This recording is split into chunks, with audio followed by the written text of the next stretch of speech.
en Negocios Televisión.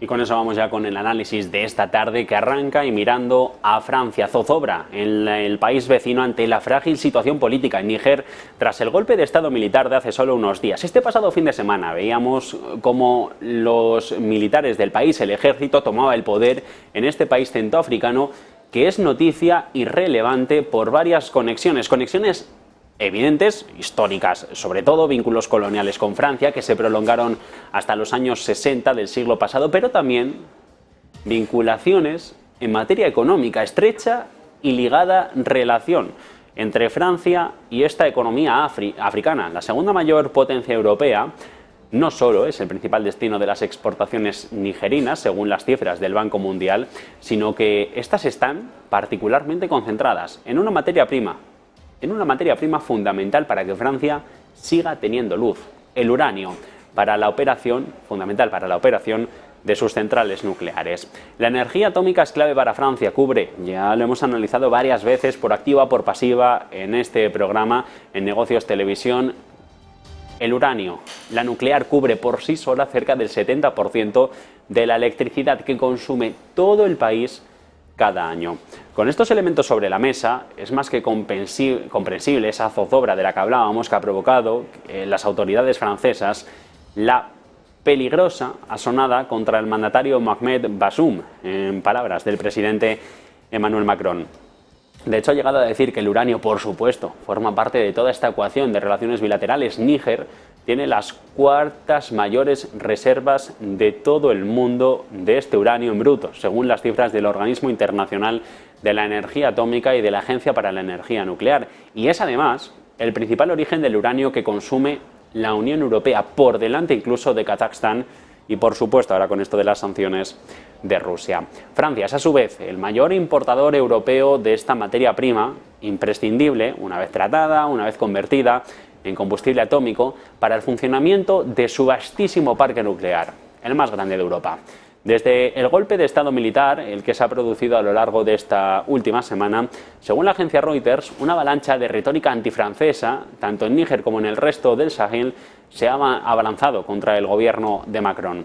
La agencia británica de noticias vincula directamente estas protestas con Rusia. Dice que supuestamente está buscando avivar la ira contra París por sus actividades en el país africano. El caso es que, yendo un poquito más al fondo, las acusaciones de saqueo del uranio para alimentar los reactores nucleares son una de las armas más comunes de la estrategia. Sin embargo, por ahora, la empresa público-privada francesa Orano, en la que el Estado galo tiene un 45% del capital, que opera gran parte de los yacimientos de uranio del norte del país africano, sigue desarrollando su actividad con normalidad, prácticamente ajena a todo el golpe del Estado, a la inestabilidad política y a toda la retórica y los enfrentamientos dialécticos que hay entre los responsables políticos. Hemos ido a las cifras de Orano, las hemos analizado y nos quedamos con un dato. Según estos números, el 10% del uranio que consumen en las centrales atómicas galas procede de sus minas en el país africano. Los primeros depósitos de uranio en Níger fueron descubiertos en 1957. En las siguientes décadas, Francia, otras grandes potencias nucleares como China, posaron sus ojos sobre sus cuantiosas reservas. El interés por estos yacimientos, además, creció exponencialmente hace 15 años a raíz del encarecimiento de este mineral en los mercados internacionales. Y por eso Níger es tan importante. Tiene minerales de uranio de la mayor ley de África. Produjo 2020 toneladas métricas de uranio en 2022, alrededor del 5% de la producción minera mundial. Conocedor de los vaivenes del país, Orano ya ha ido reforzando en los últimos meses su cobertura de seguridad, desde el secuestro de 7 de sus empleados por parte de Al-Qaeda en el Magreb Islámico en septiembre de 2010. Sin embargo, el 12 de mayo, tras una amenaza terrorista, el grupo fue obligado a evacuar a 16 de sus expatriados que trabajaban en los sitios mineros de Niamey.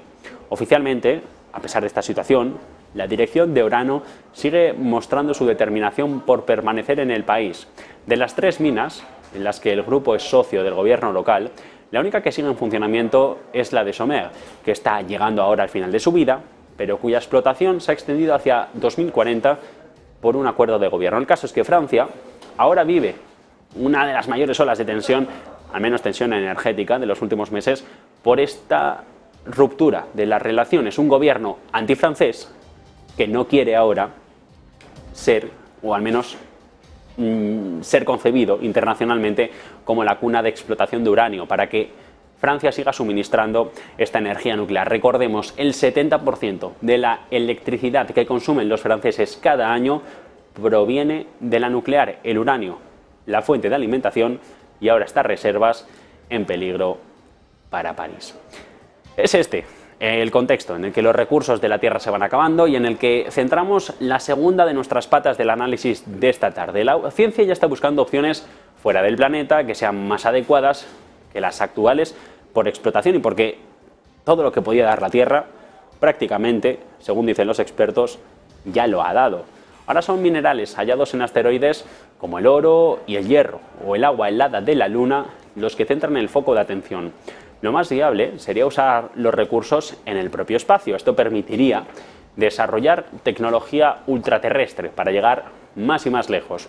Por ejemplo, el agua lunar serviría para crear propulsores de los desechos de los astronautas que podrían ser el combustible para, entre otras cosas, llegar a Marte. Por ejemplo, la tecnología para limpiar las bases lunares de gases contaminantes podría usarse, dicen los que saben, en la Tierra con los gases industriales o del transporte para luchar contra el cambio climático. Solo ha faltado un elemento para conseguir estos avances, que parecen sacados en ciertas ocasiones de una película de ciencia ficción. Lo único que falta es el dinero. La carrera espacial ha dejado de ser una lucha entre estados, una guerra fría fuera de unas fronteras terrestres, para dar paso a las empresas privadas. Estas cuentan con el músculo para llevar a cabo grandes proyectos espaciales y ante la falta de normativa sobre minería espacial, parece ahora el momento idóneo para llevarlos a cabo. La minería espacial podría llegar a ser uno de los negocios más rentables de lo que viene. Igual que con la carrera nuclear, lo primero es pasarla por explotarla y convertirse en líder. Por ejemplo, hay unos 15.000 asteroides potenciales para ser explorados con este fin. Se estima que con solo explotar los 10 más valiosos cercanos a la Tierra se obtendrían 1,5 billones con B de dólares. Otra razón es que estos recursos pueden ser una alternativa a los terrestres. Ya se han encontrado reservas de hierro, de níquel, oro, agua o elementos del grupo de platino en los asteroides. Estos últimos son metales industriales que se usan para móviles, para tratamientos incluso contra el cáncer y que podrían incluso hacer en ocasiones la vida más fácil para muchos de nosotros. Además, la minería espacial relajaría algunas consecuencias medioambientales de su explotación en la Tierra.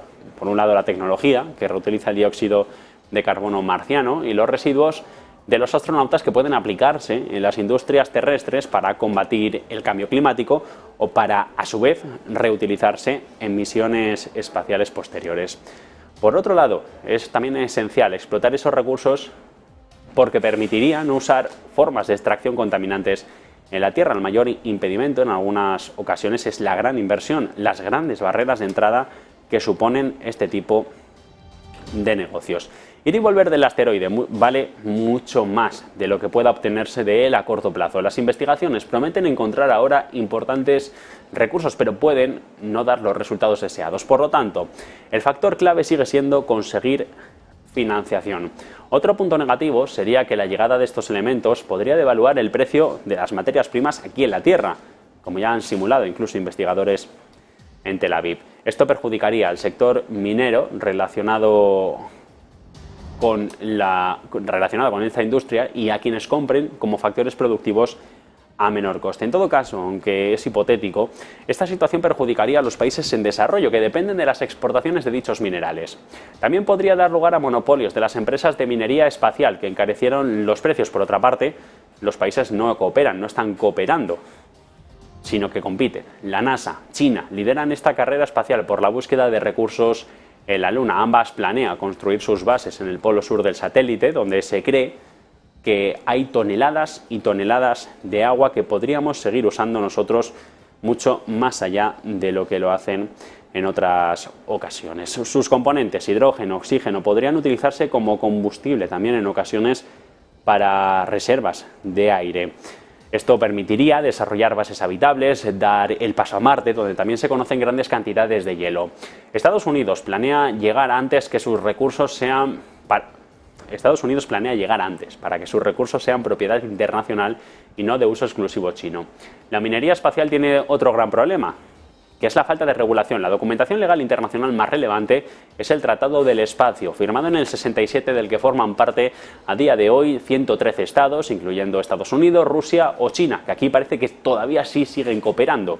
Este recoge que la exploración y el uso del espacio ultraterrestre se realizará en beneficio y en interés de todos los países y establece que además no está sujeto a apropiación nacional, uno de los debates que a día de hoy suscita más recelos entre los gobiernos. La normativa restringe la explotación espacial, pero no la regula ampliamente. Su antigüedad y la falta de firmas plantea si no debería actualizarse y si un Estado no parte. Puede ir por libre de todo esto. Un Estado no parte de este acuerdo, puede salirse, ir al territorio, reclamar soberanía sobre esta zona del asteroide y así explotar sus recursos. Los acuerdos de Artemis, promovidos por la NASA, buscan llenar ese vacío legal para facilitar el regreso a la Luna y un futuro viaje a Marte. Se basan en ese tratado lunar, se enfocan en la transparencia, la interoperabilidad, la conducta para explorar el satélite de la Tierra a su alrededor y además el planeta rojo. Dan un salto más allá. Además, todo debe tener, dicen, fines pacíficos, de sostenibilidad o ayuda mutua. Es un acuerdo entre empresas como SpaceX, de Elon Musk, o Blue Origin, de Jeff Bezos, y también agencias espaciales nacionales. Por ahora, solo hay 25 estados signatarios, es decir, solo 25 estados que hayan firmado, lo que plantea el mismo problema que el anterior, el Tratado de Cooperación en el Espacio, firmado por 113 países. Está en Estados Unidos, está en Francia, en este de no explotar más allá de lo que se pueda el espacio. Está también Japón, Arabia Saudí, España. Pero ¿cuál es el problema? Que es que Rusia y China aquí sí que no han firmado. Además, no es jurídicamente vinculante, es decir, las decisiones o lo que en él se diga no implica que los países tengan que cumplirlo. Un punto de partida para formular la normativa espacial, dicen ahora los expertos, puede ser el tratamiento de los desechos espaciales. Es un problema común, donde pueden alcanzarse más acuerdos que en la extracción de recursos, pero aquí tampoco es fácil. Estados Unidos, China, Rusia y potencias emergentes como Israel o Corea del Sur tienen más peso y más responsabilidad. Y aunque países como Australia, como Bélgica o Sudáfrica tengan la regulación, lo que no tienen es esa responsabilidad, que en la práctica es lo que hace falta para que todo se pueda llevar a término. Las leyes nacionales también pueden ser incluso a veces un obstáculo. Por ejemplo, la Ley de Competitividad de Lanzamientos Espaciales Comerciales de Estados Unidos permite que las empresas del país tengan los derechos de propiedad sobre los recursos que obtienen en el espacio. Esto, claro, dirán ustedes, y siguiendo todo este relato que hemos hecho, esto contradice directamente los acuerdos de Artemis, que lo reconocen como propiedad internacional. Sí, es así, la industria espacial ha crecido porque los altos costes, porque la falta de regulación internacional han dado paso al dominio de empresas privadas, pero el principal cliente sigue siendo todavía el sector público. Antes lideraban gobiernos como el estadounidense o como el soviético, esas exploraciones espaciales, esas visitas a la Luna, que tanto hincapié y tantas veces han pasado en la historia en forma de películas, de libros, de historias, que en ocasiones terminan por no adecuarse del todo a la realidad que se vivió. Pero el caso es que ahora son las empresas las que toman el relevo. Las principales empresas de Estados Unidos, Boeing, SpaceX, Blue Origin, Virgin Galactic, colaboran todas con la NASA y con otros países. De momento, no priorizan la extracción de recursos, sino los beneficios por lanzar cohetes o los viajes espaciales. Dos de las primeras empresas interesadas en la minería espacial, Planetary Resources y Deep Space Industries, ya han tomado los primeros intentos para poder quedarse con parte de las ganancias de lo que explotan más allá de lo que vemos. Sin embargo, ambas han terminado absorbidas por otras que se alejaban del sector, ya que era imposible asumir el gran coste inicial, esa barrera de entrada que supone el inicio y el primer paso en estos negocios. Esto ha dado paso a nuevas compañías, TransAstra Corporation, Astroforge. La primera señala que los asteroides pueden proporcionar materias primas necesarias junto a la energía solar para trasladar las industrias pesadas al espacio, para preservar la biosfera de la Tierra o para proporcionar un futuro, dice, infinito para nuestra especie. La minería espacial apunta a ser rentable, pero rentable, como siempre, para quienes lleguen antes, para quienes las exploten primero, para quienes exploten primero esos asteroides tan valiosos que ahora el mundo se rifa, con promesas de que beneficiarán a la Tierra y a la economía. Las empresas son cada vez las que están más cerca de conseguirlo, aunque queda pendiente asegurar por un lado la financiación, es decir, el dinero, y por otro la legislación internacional que les permita explotar todo lo que allí hayan descubierto. Por lo tanto, aunque lideren el sector, las empresas, como siempre, dependerán de unos gobiernos que de momento siguen legislando para apoyarles más allá de todas las fronteras terrestres que tenemos a nuestro alrededor. 2 de 3, y a la tercera vamos con la historia de cierre que traemos en este análisis de la tarde, un relato que nace hoy de una fotografía, la instantánea de Jeremy Pérez, de hace no mucho, tomada en los campos volcánicos de San Francisco, una imagen que dejó plasmada en un tuit.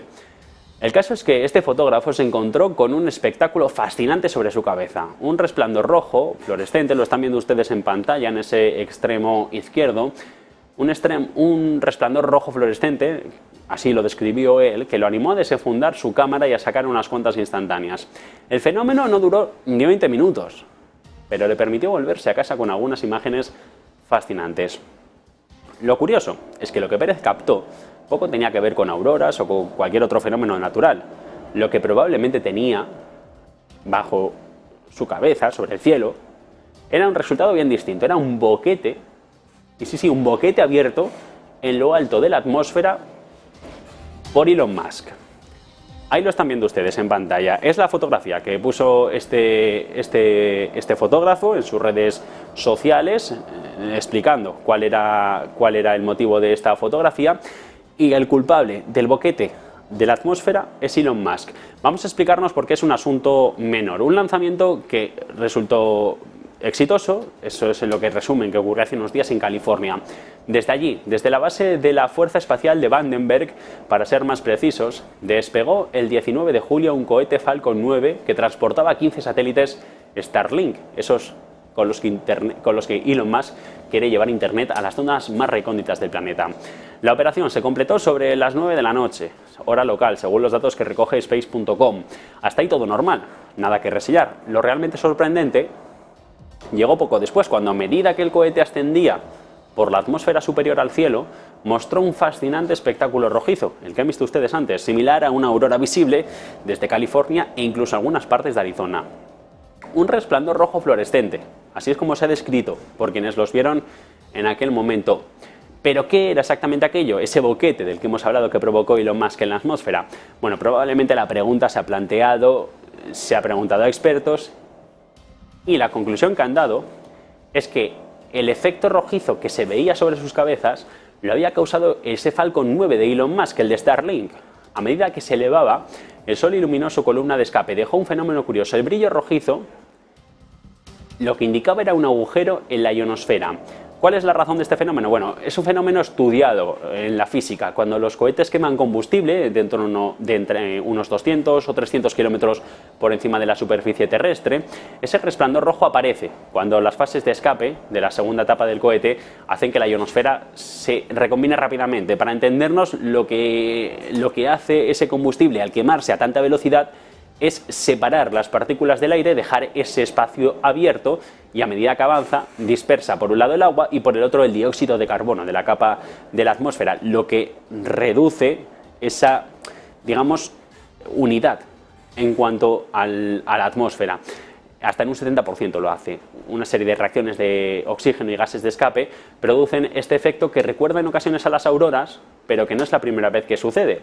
Como recuerda Life Science, los científicos saben que los cohetes pueden desencadenar este tipo de efectos desde al menos 2005, cuando el Titán ocasionó graves perturbaciones ionosféricas durante los últimos años, en los que se han anotado situaciones similares. En agosto del 17, por ejemplo, Falcon 9 generó otra gran brecha temporal en la ionosfera, y en junio del 22, otro de los cohetes de SpaceX causó un efecto similar sobre la costa este de Estados Unidos, lo que dejó un espectáculo de luces rojas visibles desde una amplia franja que se extendía de Nueva York a Carolina del Norte y del Sur. Llamativo y revelador a partes iguales. Un espectáculo que sí, que llama la atención, que queda en ocasiones en la mente de muchos, pero que da cuenta del peligro que supone en ocasiones también para el clima, para el medio ambiente, para toda esta preservación del planeta que estamos, o por la que en ocasiones luchan los gobiernos. Da cuenta de cómo un simple lanzamiento de un cohete puede dejar expuestos cientos y cientos de problemas de los que todavía no somos al menos conscientes o incluso no sabemos si va a ocasionar problemas en lo que viene. Agujeros sobre la atmósfera son los que deja Elon Musk y su SpaceX. Pendientes de todo esto, miramos ya a los mercados financieros, volvemos a atender a la renta variable, atendemos a lo que se mueve hoy en Estados Unidos, estamos